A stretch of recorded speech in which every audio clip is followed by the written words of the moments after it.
当地时间2019年2月22日，在美国举行的第32届卡布丁年会上，英国著名汉学家、剑桥大学高级研究员马丁·雅克发表主旨演讲。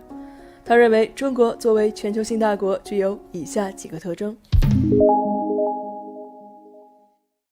Well, we have to recognize, and I think we do recognize, that China's economic transformation has been remarkable. Even now, in 2030 or 2035, these projections are always speculative. China would account for a third of global GDP, which, by the way, is what China accounted for in 1820. So there is a tradition, if you go back far enough. I think that China's most important strategic priority in its thinking is its relationship with the developing world. Now, I think that a key part of the explanation for this is where China's come from, that it understands the problems of the developing world.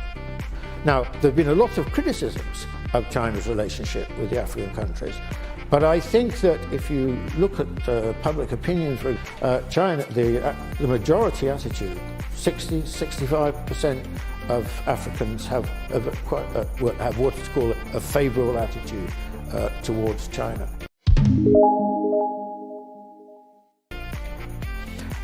And Belt and Road is, as you, I'm sure, are all aware, is a hugely ambitious project to transform the Eurasian landmass, where there are many, many very poor countries. China does have, for a developing country, an extraordinary infrastructure of expressways, of railways, and a larger high-speed rail network than the rest of the world put together. China have really majored on infrastructure in a big way, and I think this has been so important to the development of China because it's created a connectivity across China and allowed the market to develop in the kind of way. The Chinese thinking in relationship to Belt and Road is, if it worked for us, why can't it work for the many countries of Central Asia, the Middle East,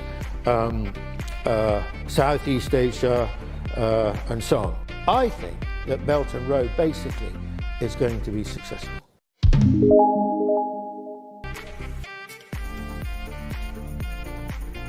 I would say, first, that it is impossible for the United States to stop the rise of China.